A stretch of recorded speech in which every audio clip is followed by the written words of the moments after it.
Welcome, everyone. Good morning to, and a great introduction really to the Sustainable Earth Conference, an annual bash that we've been running really since 2016. And it's always an interesting day, a day where at the University of Plymouth, we try to use it as a transdisciplinary forum to exchange information from the academic side, from the research side, to the end user side, essentially, the people at the sharp end, whether that's in industry and communities, civil society groups, or policymakers.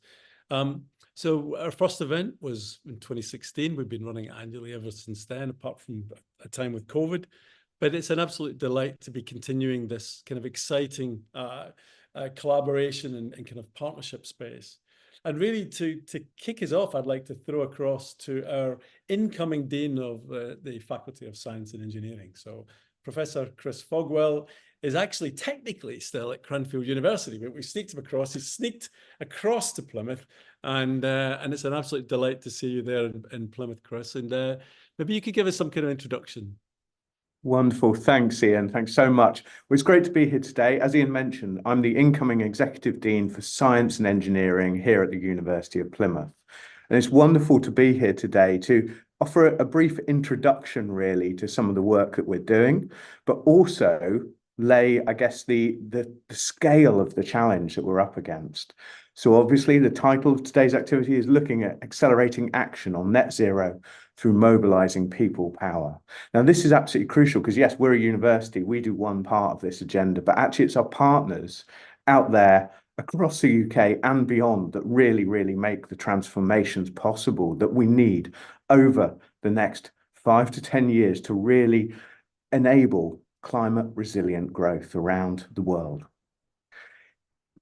I just want to sort of settle very briefly on this image from the AR6 synthesis report to again emphasize the scale of the challenge. Now, I find this a very useful one because one can place oneself on that lower axis there. When were you born? And actually, what future will be there for you beyond 2020, into 2025, 2028, 2030, these things which we sort of say by 2030, we must. At the moment, all of those futures are possible. And as it says at the top of that slide, the extent to which current and future generations will experience hotter or a different world depends on the choices we make now in the near term. So the problem is now, the challenge is now. We look at global temperature change as one proxy for climate change. And as we're all aware, every part of the world is being really, really impacted by the consequences of climate change. Now, that may not be absolutely apparent to you today, but actually we've seen over the last couple of years some really extreme events which are being attributed to rapid warming events. Now, looking forward, we can control this and we can look towards actually how do we have climate resilient growth. Now, again, this image from the IPCC AR6, you can see that blue dot on the very bottom line there. Looking forward, we have a myriad of futures, both good and bad. We look forward to 2100, and many people can't look on that kind of timescale, but we can look to 2030 and see the impact on the UN Sustainable Development Goals of these different climate patterns. There are breakpoints here. How do we limit warming to 1.5 degrees? Can we say we will develop a policy around overshoot and mitigate and adapt to that overshoot? These are challenges. Now, there's a lot of negative stuff around some of these challenges, and some people say the challenge is too large, but we've got to look for positive tipping points that can enable us to drive change. And that's where universities and actors across every scale of community, whether that be with government, but also acting locally, regionally, nationally, there are opportunities to drive these positive tipping points out there. And we've got to find those and really think how we're going to sort of mobilize that people power that we're referring to today to drive forward. Now, we've seen some positive tipping points already here in the UK. We look at actually the emissions from power have fallen so fast. We've done the easy bits. We've reduced 75% of the emissions since 2012 from the power sector alone.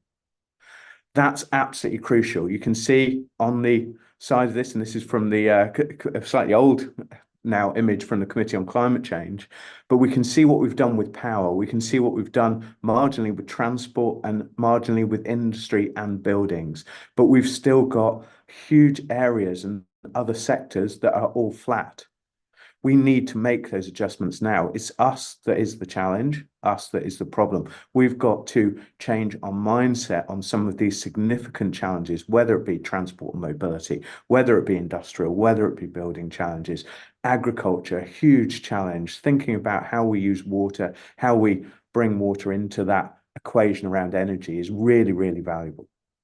We've done all the easy bits, like I say, we see the opportunities for expanding those easy bits, but actually there's some big challenges for us all to address. So I want to finish basically and sort of let the day go, focusing on this quote, which was one of the key outcomes from Mission Zero. So the MP Chris Scudmore's report, While He Was in Power. This contains some amazing stuff. And if you haven't read it, have a look at it. You can download it today. This point 15 is really key. And it says the review's findings are unequivocal. We must grab this opportunity. There is no economy but a green economy. And it goes on to say, actually, we need to catalyze action now in homes, community halls, national government across the country to make these ambitions possible. Together, we can do that. So today we're going to cover a number of themes, and I'll pass back now to the organisers to take you forward. But thank you so much for your attention, and I hope today goes really well. Thank you so much. Thanks for that, Chris. And it's great to be positive, and I think that's really critical because there's so much doom and gloom that's there, and rightly so in some respects because the science is pretty terrifying. But it's, I think one of the things that's going to come through today is the importance of communication. You know, I think Chris is a great example, I think, of the 21st century academic now, where communicating what they know to beyond academia is now part and parcel of the job. So it's great to have Chris at Plymouth, particularly because he picked up the Royal Society's Faraday Award for Excellence of Science Communication. And as a professor of science communication or geoscience communication at the university, that makes me very, very happy. My interests, I mean, Stewart, used to be director of the Sustainable Institute, but I'm not there now. I'm in Jordan on a secondment. But my interests are on how we communicate these huge challenges that's been highlighted really there by Chris to the people who need to take action, really, which is a key point today. And a few years ago, I wrote a paper with Victoria Hurth, who is very well known to many of us at the Sustainable Earth Institute and a contributor to several of our conferences here. And when we set out 3 kind of communication paradigms that had emerged from marketing. Victoria was at the marketing school, the business school. One of them is very simple, is make and sell. It's the way most science communication does. It's basically how can we make technical experts better communicators of what they know and make more effective communication. The second paradigm is one called sense and respond. It says to be effective, you know, the science needs to reach the people that need it. And that means understanding your target audience and understanding who your audience is. But the third one, and both of those are pretty standard marketing paradigms, but the third one was the emerging marketing paradigm that really excited us, which was the idea of guide and co-create, how to create how the experts could create a motivating vision of where we could go. And you saw a little bit of that from Chris's talk. But then the critical part is how do we co-create that with those who need it? And so that might be co-creation with local communities. It could be co-creation with business leaders, with policymakers, with whoever. But it's changing the balance with what the academic is. It's kind of what the academic sees as their role, as their job. So today, that notion of guide and co-create underpins the topic that we have, accelerating action on net zero through motivating people power. And so the critical thing that I want to really run through the day really is how us in the academic side need to take guidance really from people out there about how we can take academic power and combine that with people power. And for that, I'm going to throw across to Paul Hardman, director of the Sustainable Earth Institute. And Paul, do you want to say a little bit more about the day? Thanks, Iain. Yes, I will just get my presentation up. So thanks ever so much, Iain. So yeah, my name is Paul Hardman. I'm manager of the Sustainable Earth Institute and director of the Net Zero Exchange project. And I'm going to spend the next 5 minutes or so introducing you to Net Zero Exchange, an exciting new project for us, and also the SpotMe platform that we're on here at the moment. And I like to start my presentations with a quote or a poem or a story. And this is a quote from Marcus Aurelius. What is good for the hive is good for the bees. And the relevance of that will become clear towards the end of the presentation. So, I mean, in terms of Net Zero Exchange, we have a large steering group. So we have 17 researchers from right across the University of Plymouth, mixed together with 19 net zero systems specialists from a whole host of different enterprises across the Great Southwest. And this team are really steering the direction of the Net Zero Exchange project.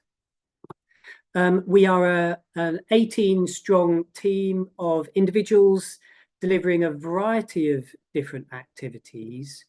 And these activities can be put into 4 different broad areas. So it's around establishing a researcher enterprise network, and this is on the SpotMe platform that we're on today.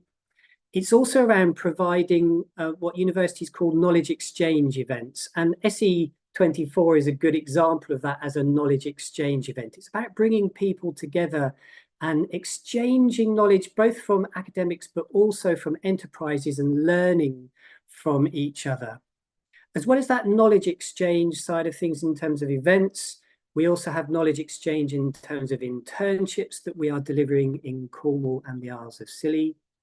We're also delivering a number of CPD training opportunities, a variety of different lengths, and also research collaborations. So collaborations between enterprises and researchers, all looking for solutions around net zero.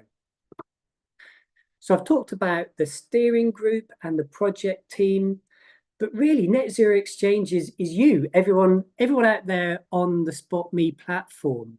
We're really wanting to develop a community that connects, it collaborates, shares knowledge between each other, attends events, accesses resources, identifies synergies between each other, and really fundamentally supports each other on this race to net zero. Okay, so that's Net Zero Exchange. We were also keen just to introduce the platform itself so you get the most out of today. So on the home screen, you'll see a variety of buttons, and in the top left-hand corner, you will see a profile. Please do click and update your own profile so other people can see what you do and also what you look like. It'd be great to have as many photos as we can on there. Then obviously you'll see the agenda. Now, each session you will need to click into the live stream, and the reason for that is because we are recording all of these sessions and they will be put up at a later time, either later today or the next couple of days as on-demand sessions within SpotMe, so you can watch the sessions you couldn't attend at any time. Then obviously there are upcoming speakers and a variety of different support and user guides. So that's the basics. In terms of the live stream function, this is what you're looking at me on at the moment. On the right-hand side, you'll see questions you can ask. Please do pose questions throughout all the presentations. That'd be great to see. And as you can imagine, setting up a conference like today requires a huge amount of support. And we have our backstage team at the University of Plymouth. So that's Amber, Alistair, Shauna and Katie, who are all behind the scenes making sure things work smoothly. And so we also have an applause function. So I'd be really keen, please can you give a round of applause to our backstage team who are working hard to make this as smooth as possible. Okay. In terms of engagement, there are a variety of different ways you can engage across the platform.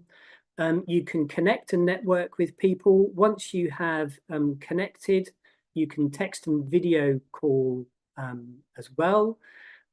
We have a number of discussion boards that you can go and engage with as well around the kind of key themes for the day. And then there is also a home feed, a bit like Facebook or LinkedIn, where you can post within that as well. And also our backstage team will be putting a variety of questions throughout the day. And in fact, I think there's one that's going on now. So please do get engaged with that throughout the day. Okay, well, thanks for listening. So now it's over to you. So I really want you to think, what are your aims for today? And here are a few suggestions. Please do try and learn something new. Please do go to a talk that you aren't aware of, you aren't familiar with. Collaboration is really important to us. Excuse me.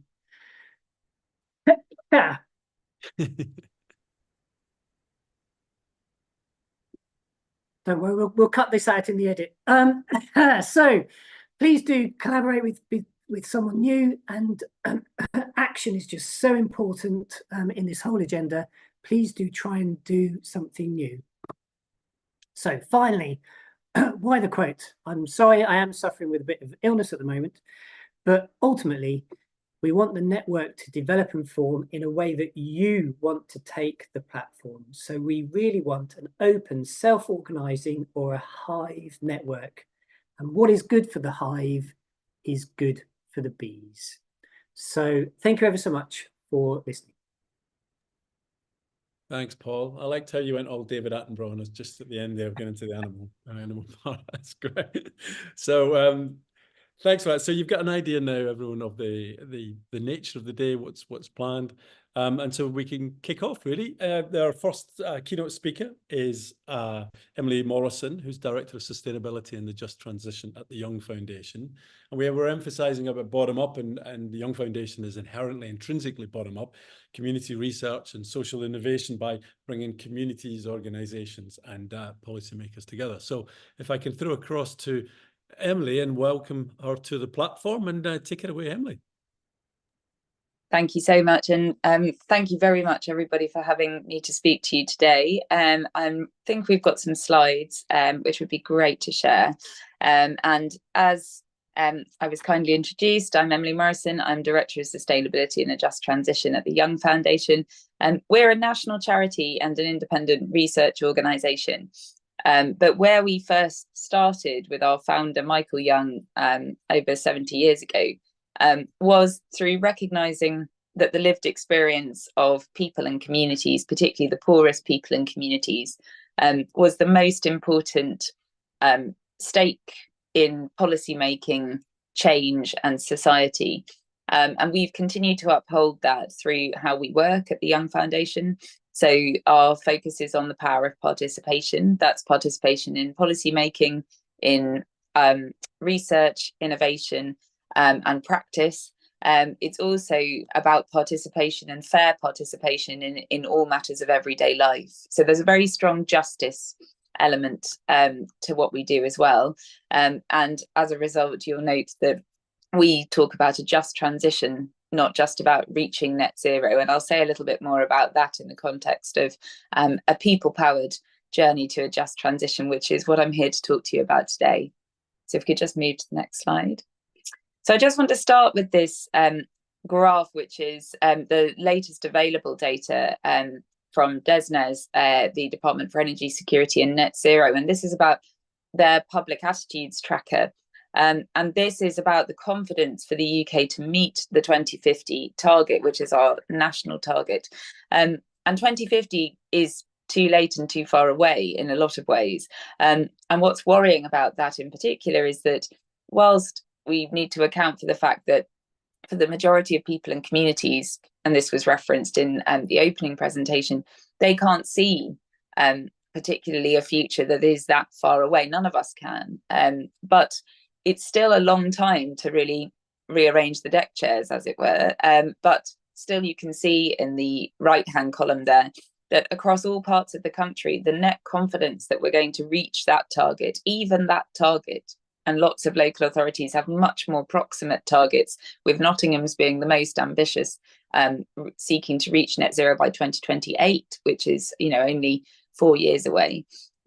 If people feel very, very unconfident that we're going to reach even the 2050 target, then we really, really need to think about how do we change this level of unconfidence, and then also the skepticism and the confusion that's being felt in a lot of communities today, all of which are completely legitimate responses when we lack a mobilizing strategy for public participation and for community empowerment around reaching a just transition. So if we move to the next slide, please. So I just want to talk a little bit in the next slide about what is at stake. So this is perhaps to add to some of the more sobering science that's been communicated already, but to add to it from the social science perspective. So there's increasing polarization over climate policy. We're in the run up to the election. It's fair to say that for all parties so far, it is being used as one of the key issues. There's also, as is very common with an election run up, an increasing spread of misinformation and disinformation. We do have increasing skepticism statistically, and we have a slow decline, which is something to really watch in terms of publics placing it as an issue of concern. That's mainly due to disempowerment. That's mainly due to it correlates completely with the statistic where people say, my actions won't make much difference. And when we don't feel we can have a difference, we do tend to deprioritize actions. That's just how we function as communities in the world. But anxiety is still high. So depending on which polls you go with, between 60 to 70% of people in the UK frame it as a key issue. So whilst there is a bit of a decline, basically, we are still, rating it highly. And the most important thing to say about this is that whenever we discuss this qualitatively and in participatory groups with community, it comes out very profoundly as an issue of what we call distributive responsibility in political theory. So like taxation, it's seen very much taking action as an individual person, a household, or as a community is seen as one where people see making green choices as directly relative to the sense of the share of the burden they expect others to have and to take. And people continually respond to the statement, my action is only worthwhile if others do the same, with a very strong positive response. And so this also extends to how people feel about business, how they feel about the role of energy companies, and how they feel about the role of governments in transition. We really do need to feel, and it comes up very strongly, that our action towards transition is being met by the actions of others, and that distribution of responsibility is fair. And I will say a bit about how we achieve understanding what feels fair through working closely with communities and the public in a couple of the next few slides. I just wanted to finish with the fact that just as we've seen, incredibly sad individual stories of untimely, death in parts of Europe from climate change over the last week, the increasing lived experience of climate impacts is very widespread. Whenever we do community listening, which we do on a weekly basis at the Young Foundation, people are very aware of the volatility, reporting sudden hailstorms, reporting how their garden is changing and certain things don't grow the same way that they did, or how their house is now too hot and it never was before. So people are aware on the small scale, they are concerned, they are asking questions, but they're not receiving answers. And I feel that if I can add a moment of hope, having worked in community development for the majority of my life and definitely for several decades, it's going to be the unexpected that triggers full mass community action on climate. The things that we can't control is what that necessarily might be. What we could control is whether it goes in the positive and the negative direction. And that is entirely due to how we frame the next few years in terms of public participation and community empowerment towards climate action. We move to the next slide. Just wanted to frame why we talk about a just transition and not about net zero at the Young Foundation. And it's because our analysis, and very much the analysis of many, many others, including the Resolution Foundation and the IFS, is that we live in an unjust status quo. And one of the most powerful messages, I think, is not being used in order to consider with the public why we ought to move towards a greener and fairer future, is that the status quo feels for many people unjust, and that should be something we want to move from. What do I mean by unjust? Well, it's highly place-based. The same places carry compounded energy crisis hotspots, and also this high risk of climate impact. So, for example, if you live in parts of Norfolk and Suffolk, or if you live along the southwest coast, particularly the north-southwest coast, or if you live in the Hereford and Shropshire borders in particular, your compounded risk from being in energy crisis hotspots, but also the risk from flooding or extreme heat, or both in some cases, and then challenges around social inequalities, spatial inequalities, and indeed political disenfranchisement are all layered on top of each other. So we are living in a status quo where the cost of living crisis, our energy crisis, the experience of climate impacts, and the results of austerity, to put it plainly, are impacting on quite often the same places and the same people. And that is an issue of injustice, quite frankly. And it is one that we definitely need to think about how we move from. And a green transition is a hopeful, positive, and evidence-based way in which to do that. There is a net zero poverty premium, which is also what's at stake here. And we produced a report called Our Journey to Net Zero in February this year. And that was really framed about how current policy, and very, very clear that it's about current policy and it's something we can absolutely have the power to change. Framed as a technological, scientific and economic transition, there are substantial risks to leaving people behind. Those risks are exacerbated for certain ethnic minority communities. They're exacerbated by issues of gender. They're exacerbated by where you live. And they're exacerbated profoundly by income and spending power. And then there are other considerations related to disability or uncertain, status in terms of citizenship that also impact how people may be left behind. So we need to reframe this as a human, social and place-based transition.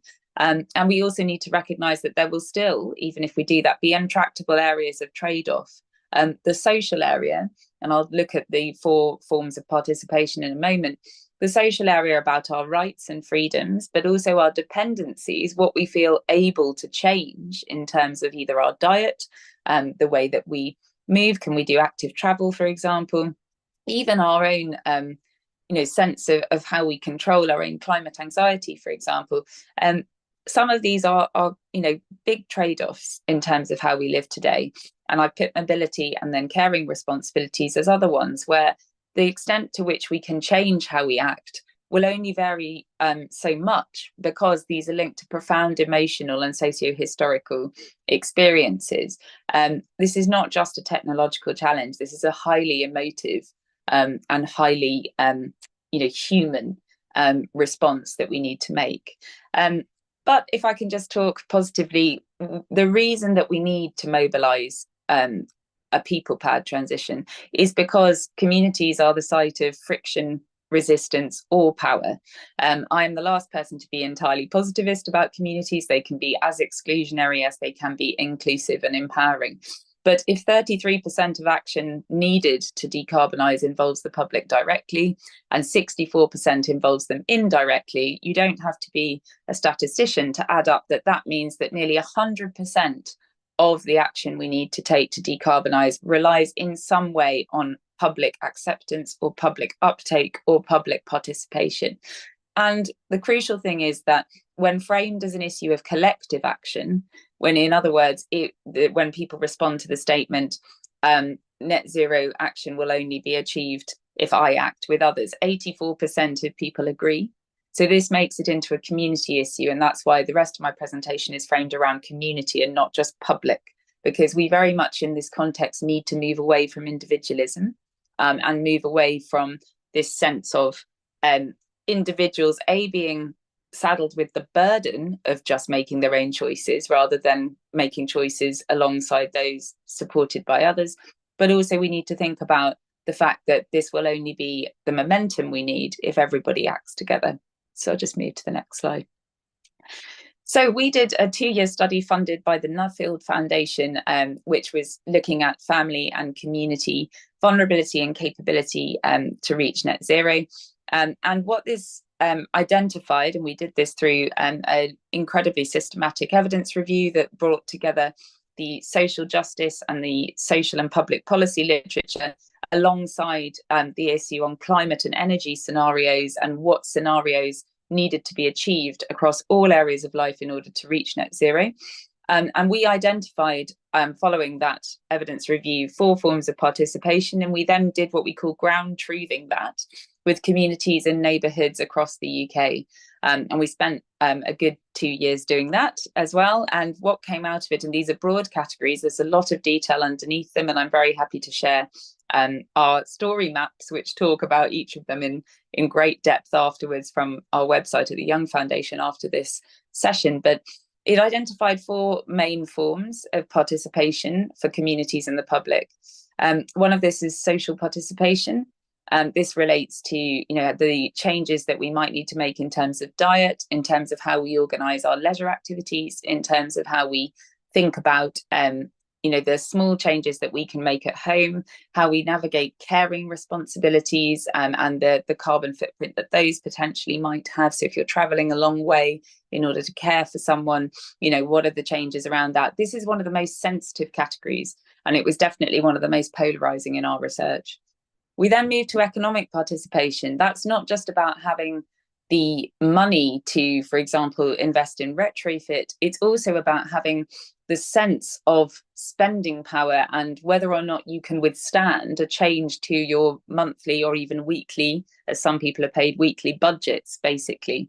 And it is also about, again, that fairness of distribution in terms of who pays for making green choices and green changes in the home and in the community. And economic participation proved to be the biggest barrier, but also the biggest leverage point. So if we manage to address some of the challenges people find about being able to economically participate in making green choices, that tends to have a knock-on effect to all other areas of participation. So once someone feels they can withstand the economic participation, they then tend to make other green choices, according to our data. Civic participation, that is not just about climate assemblies or local democracy. That is also about climate leadership. It's about climate action and social relations. It's about the spread of information within communities and who's influencing and what can we trust. And it's very profoundly also about how we need to co-produce local plans and co-produce city level strategies and roadmaps, towards the greener future that we want. So it's very much about that collective sense of shaping the future. And then finally, education, employment and skills participation. This is critical. And those of you who are really familiar, probably most people on this call, with the origins of the notion of a just transition, know that it's about workers' rights. And it started from the sense that nobody should be left behind in an economic transition when a brown sector job or a sunset job, as they're often called, fades, or an industry has to leave an area because of decarbonisation or because that industry is no longer sustainable. And it's about how do we support people during the transition so that people do not fall through the cracks, and that also that there is fair and equitable opportunities for people to maximise gaining jobs out of a green transition. So I'll move on to the next slide. So this is where there's going to be slightly less text, so you might be relieved to hear. So we'll get a bit faster from here on in. So from this, we then co-identified with our community stakeholders 4 different roles, main roles. And again, these are broad categories. There's a lot of detail underneath them in terms of what do we mean by a public-powered transition and a just transition. The first one is communities as the key site of experience in terms of both climate impacts, but in terms of also how fairly and how inclusively green transition can take place. I'd just like to highlight here, that this is an area of extreme gap in terms of the policy area. So there is currently no household and community policy, either around climate adaptation, mitigation, or climate resilience. So in other words, how we withstand impacts on the journey. There are fragmented schemes, boiler upgrade schemes, Hug2, which is the home upgrade scheme. There are fragmented areas of policy scattered across different government departments. But the fact there is no household and community policy that sees any of these parts of the challenge directly from the perspective of the community or, the household is an enormous gap in terms of how we respond. And it is just fundamentally wrong, because as people and communities are the first place where, we experience in the round the impacts of transition, not having a policy that is built from the ground up, that recognises that and that recognises people as the key stakeholders in that, is a huge gap in our moving towards meeting our climate targets. There's no current public participation strategy at a national level, and there are not many local level ones, although a lot of the local plans, I have to say, have much better accounts for how to involve the public on the journey to green transition. And just wanted to highlight that it's now 2024, and this was recommended to have a public participation strategy by a review that Christina Dembski did for BEIS in 2021. And the fact that we still don't have one is a really key area of concern. And then I just wanted to say that when we look from the perspective of lived experience around transition, this is where we really need to put the S and the E together, just to talk in sort of co-benefit terms. So where we need to think about it is putting social and environmental together in how we have conditionality over climate policy. And what do I mean by that? I mean that if we continually, from our research, emphasize the social and indeed for certain areas the justice elements in terms of the conditions around climate policy, and we account for them in climate policy. So we say, if we're going to do this to decarbonize, it needs to account for these social risks and concerns, or to try to mitigate these inequalities, then we can start to move towards more just transition policy and away from some of the harms and some of the skepticism that people, quite rightly have over some areas of environmental policy because of how they've been weaponized in the past. Can move to the next slide.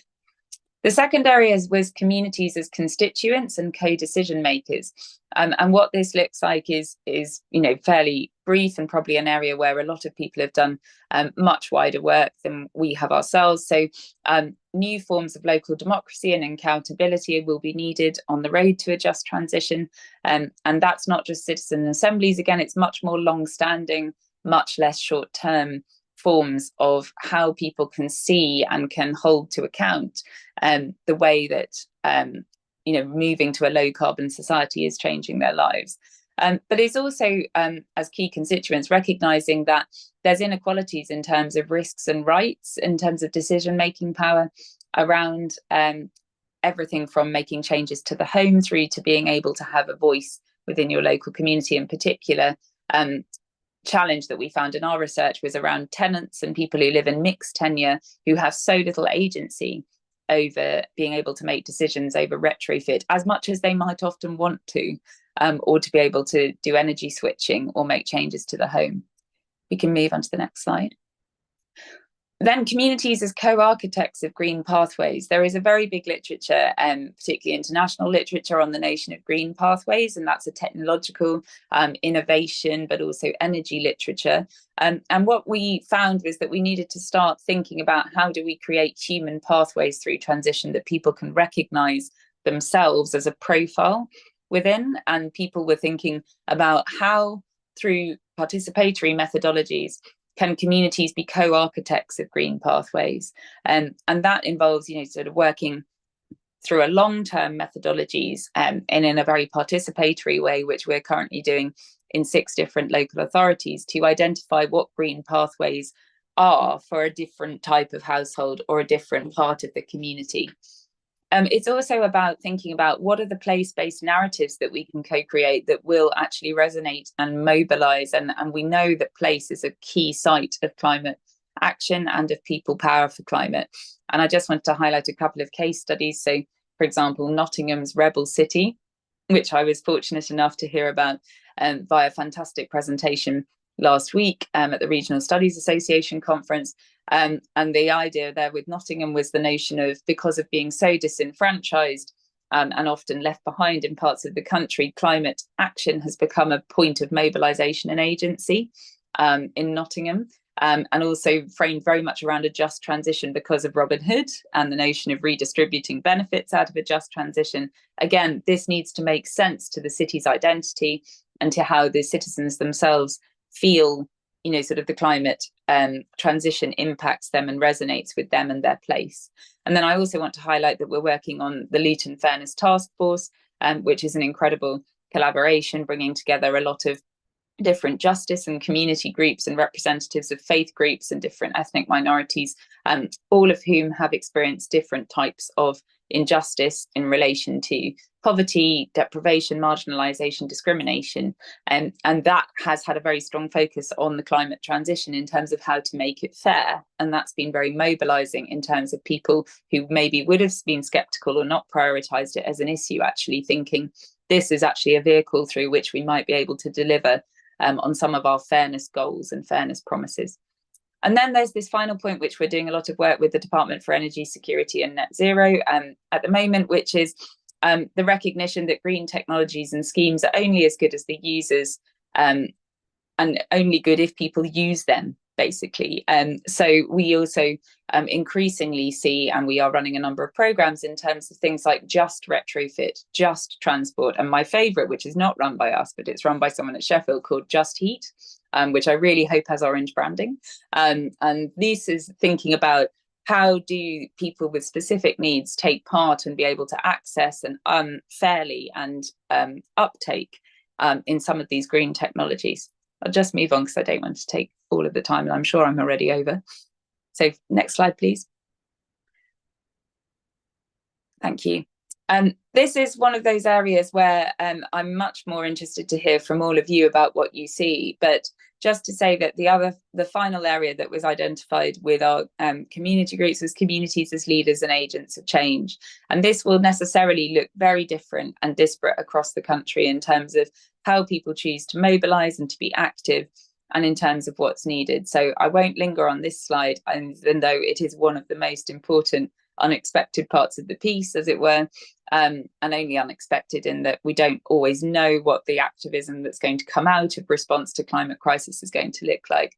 But just to say that's what's really important within that is, you know, how do we get a sense as a whole activist community of key objectives and actions, and then be able to create something that's greater than the sum of the parts. Just move to the next slide. This is one of my final slides, and this is what this all sort of comes together as, and this is drawn from our research report that was published last year. And this is a person-centered, place-based approach to thinking about a just transition. And what it does is it sort of fans out from the sense of, you know, the individual and the home. Around the outside, you can see, put into very frank human terms, the key areas of scenario change in terms of, you know, how are we going to change where we live, you know, to adapt the home to be more carbon neutral? How are we going to adjust our consumption? How are we going to think about the changes to where we work? And it looks at the key sites and assets through which we can do that, such as, you know, how geographic features mitigate this, how community cohesion and social infrastructure, for example, mitigates this. And this is a model that was developed and then ground truthed again with our community groups in terms of a person-centered, place-based approach to transition. Next slide, please. And the reason we've added place-based to that, if we just look at the next slide, is because we can see, this is from our index of readiness for a just transition, that certain parts of the country are much more ready is in yellow, and some parts are much less ready for a just transition. This is based on 61 different indicators and how they work together, and again has been co-produced with communities. So it started as a qualitative exercise and has then, you know, sort of attached data sets, including then we always attach local data sets when we work with a place. But what this gives a sense of is not just the distance to decarbonisation that a place might have in terms of its total emissions. It's also about how do you avoid making inequalities worse, or indeed seek to gain co-benefits in terms of moving towards a just transition, which is why it's a readiness index for just transition, not a readiness index to decarbonise. Just going to my final slide, just to return to that issue of distributive responsibility there. This again is from our report, and it looks at how do you build an integrated system for a just transition. And I'm not here to talk really about systems today, even though they're incredibly important. I very much wanted to talk about people, how people experience things, and how communities take different roles. And this basically just shows our integrated system, and it's there as food for thought. But I'm aware I've run hugely over time, but thank you so much for giving me the chance to talk to you today, and I hope that some of this has come across as helpful. Thank you. Thanks, Emily. You haven't run huge overtime, but we have squeezed into our Q&A bit. So I just want to ask one quick question, because there's several questions in the chat around kind of skepticism, misinformation. So, but one question I guess that roots all of these is, you know, the extent to which this net zero, this magic thing of net zero, is going to be independently and reliably validated to avoid deliberate greenwashing, etc. So have you got some quick thoughts on that? About how can people out there really understand if we're getting close to net zero? I think that's one of the key challenges in the space. I think there's probably a few answers to that. One is that I think we are, quite frankly, going to need to turn the question around, not in terms of how do we validate whether we've made the changes, because we won't see the positive impacts on climate impacts for such a long time. It will still be so volatile as we go on the journey. I think we need to think about, do people feel the co-benefits that come out of transition? Do they feel their lives are more affordable, their energy system is more reliable, their food security is higher, their health is better because their home is better insulated? I think we need to focus on that. I think there's lots of fantastic citizen science approaches for everything from measuring air pollution through to how the home operates, and I'm really excited by how those could become more mainstream and maybe replace smart tech in the home as more citizen empowered technologies. But I actually just think we need to reframe the question. I don't think there will be an independent validation. I think we just need to feel, have we moved as a society to something that feels less insecure and risky and more stable and fair? Yeah, and I think it's huge responsibility on the university sector, because as you mentioned earlier on, that framing of this net zero as a technological scientific problem, we play up to that, but actually that idea of actually mobilizing the people and community elements critical. Paul, we've run over. I apologize. I failed in my first duty as chair. Can I ask you to lead us into the next section, because it gets a little bit more complicated now? Absolutely. Thanks, Iain, and thanks, Emily, so much for your presentation. And you'll see there's been a whole host of different questions asked of you. So I wonder if you could just have a quick look at those, please. That would be fantastic. Thanks, Emily.